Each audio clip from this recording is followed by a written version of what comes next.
hindi na nakapalagpa ang top 2 regional target list ng PNP at PIDEA nang magsagawa ng bypass operation ang mga ito sa Iloilo City.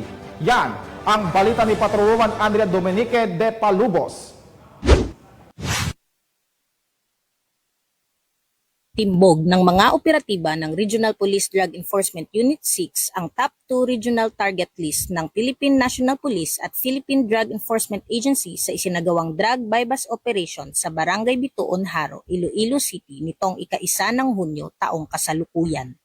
Ang naturang operasyon na nagresulta sa pagkakaaresto ng 3 sospek na kinilalang sina alias Jan, itinalagang high-value individual at pangalawa sa regional target list ng PNP at PIDEA 6, alias Cirilo at alias Ian na kapwang itinuring na street-level individuals. Nakumpiska sa mga arestado ang 20 piraso ng plastic sachet at 2 heat-sealed plastic bag na parehong naglalaman ng hinihinalang shabu at bypass money na nagkakahalagang 14,500 piso.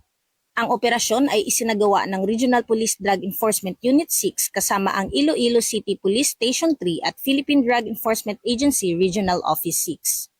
Kasalukuyang nasa kustudiya ng pulisya ang mga sospek at mahaharap sa kasong paglabag sa Republic Act 9165 o ang Comprehensive Dangerous Drugs Act of 2002.